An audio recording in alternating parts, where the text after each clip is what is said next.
This is such a weird story. All right. As headlines go, it at least started with a very clear headline.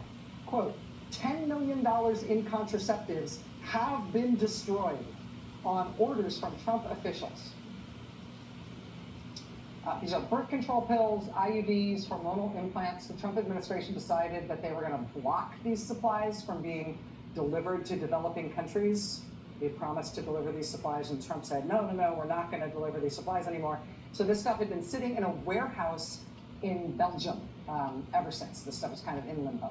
And groups like the Gates Foundation and the Children's Investment Fund Foundation had offered to buy the stockpile so they could deliver these supplies instead. The UN said they'd buy this stuff. They paid millions of dollars to buy these birth control pills and stuff. But rather than take any of those offers, the Trump administration said no.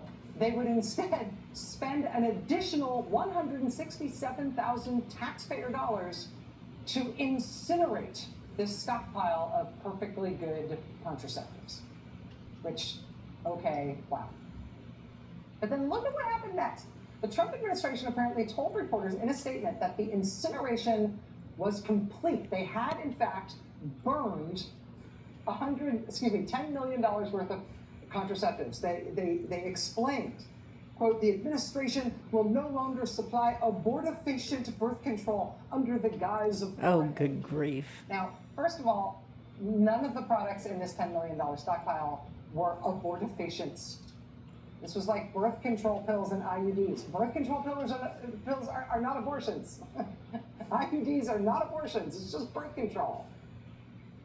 But it got so much weirder from there. So as I said, the warehouse where all of this contraception had been stockpiled was in Belgium.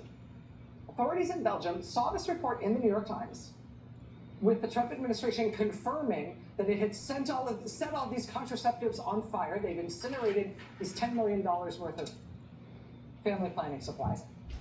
Authorities in Belgium went to the warehouse and checked to see if the report was true. And it turns out all the stuff was still there. The birth control that is in no way an abortion had not, in fact, been burned up. It had not been incinerated. The Times says the same official who had confirmed to them that the incineration had happened now was not responding to calls or texts or emails after the Times published a new story about how, in fact, nothing had been burned.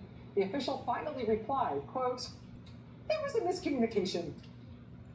Well, there was a miscommunication with international staff and no destruction has yet happened, but we are reviewing the matter. It's like the way a Three's Company episode always resolves. It's all just one big misunderstanding. Chrissy, great work all around, you guys. Great work.